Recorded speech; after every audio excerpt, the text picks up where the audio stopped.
ఇవి దేశీ రకం పపాయ అండి. నేను ప్రకృతి వ్యవసాయం మొదలుపెట్టినప్పటి నుంచి ఒక కోరిక ఉండేది. ఒక 20 సెంట్ల పొలంలో అయినా సరే నేను ఒక 100 మొక్కలు నాటాలి, వాటిని పెంచాలి.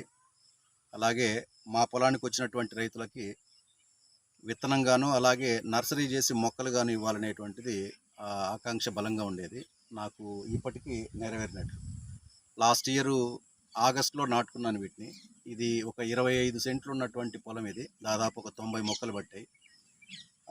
8x8 నేను డైమండ్ షేప్లో 8x8 ఒక పపాయ, అలాగే మునగ, ఇక్కడ కనపడుతున్నటువంటి మునగ డైమండ్ షేప్, అలాగే దాని కాంబినేషన్గా పపాయ మనకు 8 అడుగులకి 8 అడుగులు డైమండ్ షేప్లో వేసుకున్నా.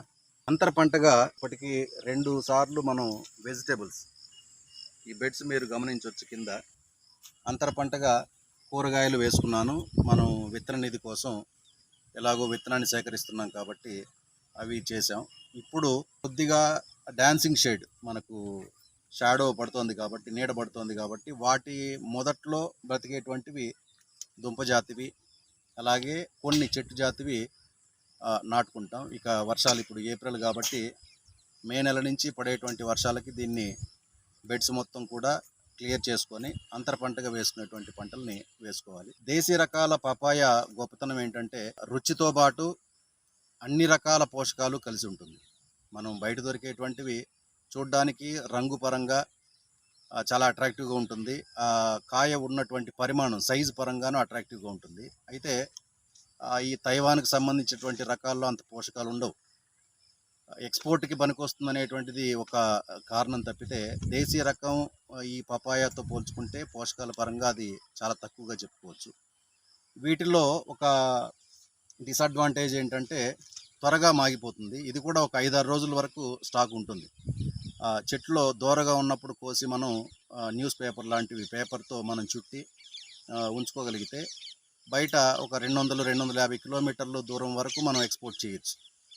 దాంతోపాటుగా త్వరగా మాగుతుంది, మంచి ఆరోమా ఉంటుంది, మంచి సువాసన ఉంటుంది.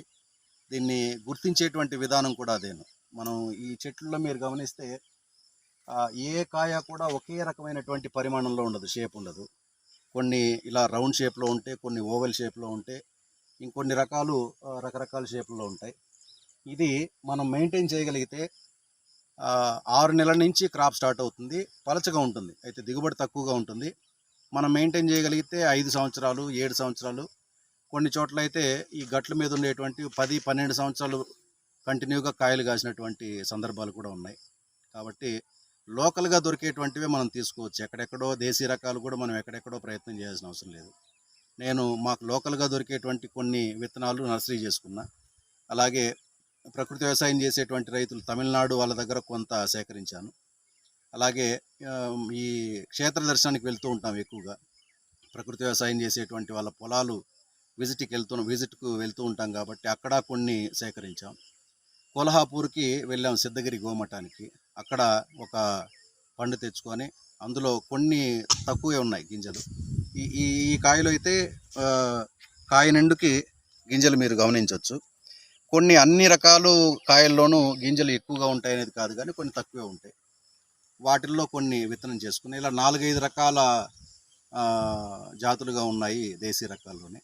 వీటిని డెవలప్ చేసుకుంటే సరిపోతుంది. ఇది ఒక ప్రకృతి రైతుగా నాకు సంతృప్తినిచ్చేటువంటి పొలం అండి ఇది. ఇక్కడికి రాగలిగితే అదొక రకమైనటువంటి తెలియని భావన, ఒక మంచి ఫీలింగ్ అనేటువంటిది కలుగుతుంది.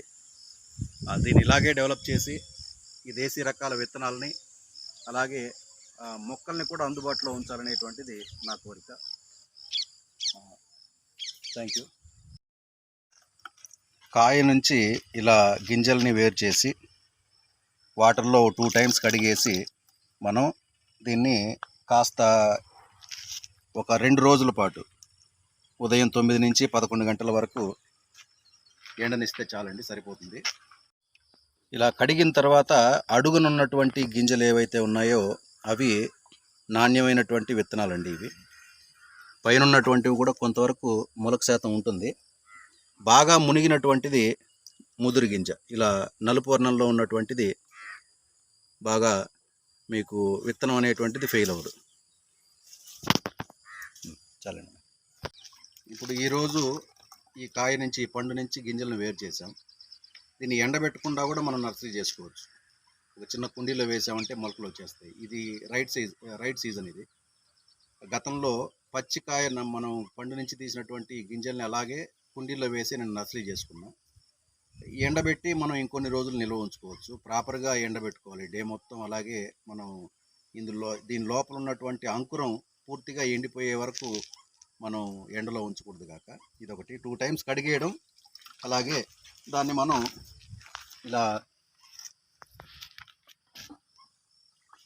గాలికి ఆరనివ్వాలి, అలాగే ఎండకి కూడా పూర్తిగా డ్రై అవనివ్వాలి. అలా డ్రై అవనిస్తే తర్వాత మళ్ళీ మనం నార్మల్ టెంపరేచర్లో, ఇంటి టెంపరేచర్కి మనం మార్చుకోగలిగితే ఒక 1 వీక్ 10 డేస్ తర్వాత ఇవి విత్తనంగా మనకు పనికొస్తాయి.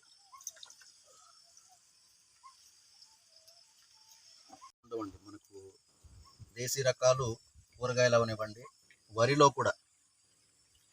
కాబట్టి దాన్ని జర్మినేషన్ చేసేటువంటి మెథడ్తో పాటు విత్తనాన్ని శుద్ధి చేసేటువంటిది, విత్తనాన్ని తీసేటువంటి విధానం కూడా తెలుసుంటే ప్రకృతి వ్యవసాయం చేసేటువంటి రైతులకి కొంత అవగాహన పెరుగుతుంది.